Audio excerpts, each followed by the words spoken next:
আসসালামু আলাইকুম everyone. I hope সবাই অনেক ভালো আছেন। আজকে নিয়ে আসলাম গরুর মাংসের রেসিপি। তো আজকের গরুর মাংসটা রান্না করব আমি আলু দিয়ে। আর এখানে আমি রান্না করতে চলে আসলাম একটা হাঁড়িতে। আমি সব গরম মশলা যেমন আস্ত গরম মশলাগুলো আগে থেকেই হাঁড়িতে নিয়ে নিয়েছি। আর এখানে আমি যা যা মশলা অ্যাড করব সব কিছু কিন্তু আমি ডেসক্রিপশন বক্সে দিয়ে দিব। আপনারা চাইলে সেখান থেকেও দেখে নিতে পারেন। আর যারা দেখে চিনতে পারছেন বা বুঝতে পারছেন তারা তো পারছেনই। তো চলুন এখন আমি রান্নাটা স্টার্ট করে দিই।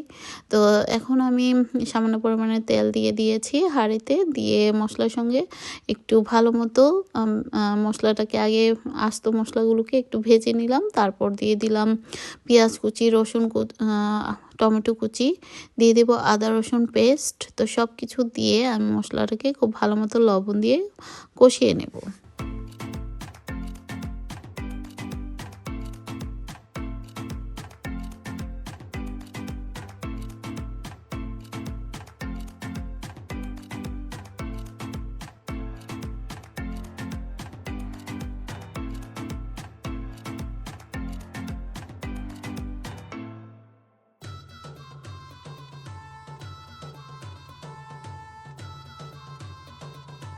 তো আমি বেশ কিছুক্ষণ মশলাটাকে কষানোর পর এই পর্যায়ে দিয়ে দিচ্ছি শুকনা গুঁড়া মশলা উপকরণগুলো, যেমন একে একে হলুদ গুঁড়ো, মরিচ গুঁড়ো, ধনে, জিরা এবং কারি পাউডার, দিয়ে দিব পাপরিকা গুঁড়ো কালারের জন্য। আর সবার শেষের দিকে আমি গরম মশলা গুঁড়ো সামান্য একটু অ্যাড করব। আপনারা চাইলে প্রথম দিকেও দিতে পারেন। আমি প্রায় সময় হয়তোবা দেখাই যে প্রথম দিকেও দিই, আবার শেষের দিকেও সামান্য একটু দিই।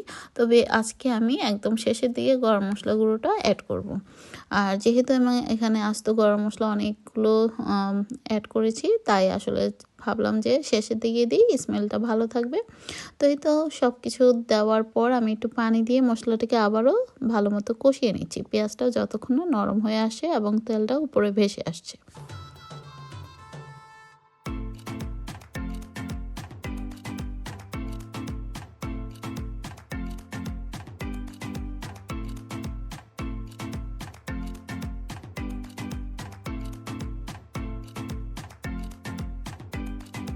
তো এই তো দেখতে পাচ্ছেন আমার মশলাটা অলমোস্ট কষানো হয়ে আসছে। তো এই পর্যায়ে আমি গরুর মাংসগুলোকে আগে থেকে ধুয়ে পানি ঝরিয়ে নিয়েছিলাম, তো সেগুলো দিয়ে দিচ্ছি একে একে।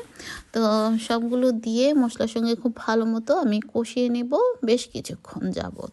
যত কষাবেন মাংস ততই টেস্ট হবে খেতে।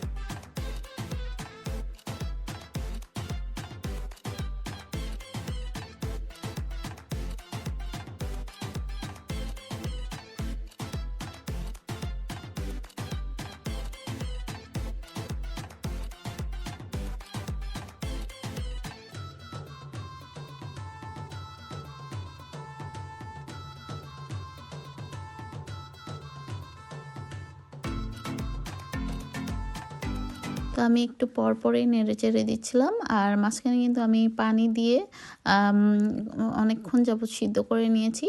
আর এর আগে তো মাংসর গা থেকেও বেশ পানি বের হয়েছিল, সেটা দিয়ে কষিয়ে নিয়েছিলাম বেশ কিছুক্ষণ। আর এখন আমি আলুটা দিয়ে দিয়েছি। আর ঝোলটা আপনারা যে যেমন খেতে চান সেই অনুযায়ী আসলে দিয়ে দিবেন। তো আলুটা দিয়ে আমি সামান্য একটু পানি অ্যাড করব, যেমন ঝোলের পরিমাণটা আমি আরেকটু রাখবো।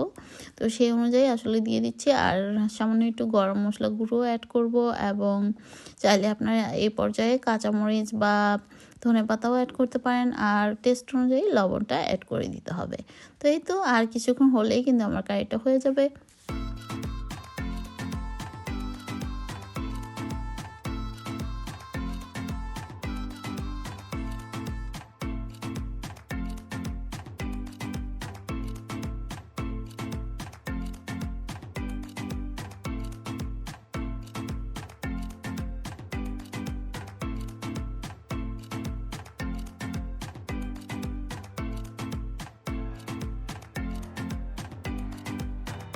তো আমার রান্নাটা কিন্তু অলমোস্ট হয়ে গিয়েছে, দেখতেই পাচ্ছেন। আর কালারটা এত সুন্দর আসছে কি আর বলবো, আর খেতেও মাশাআল্লাহ অনেক সুস্বাদু হয়েছে।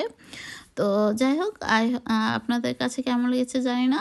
যদি ভালো লেগে থাকে অবশ্যই আমার চ্যানেলটিকে একটা লাইক, শেয়ার, সাবস্ক্রাইব করে রাখবেন, টাইমলাইনে রেখে দিবেন এবং সাবস্ক্রাইব করতে ভুলবেন না। তো আজ এ পর্যন্তই, সবাই ভালো থাকবেন, আমাদের জন্য দোয়া করবেন, আর আপনাদের জন্য রইল অনেক দোয়া। আল্লাহ হাফেজ। Thank you for watching.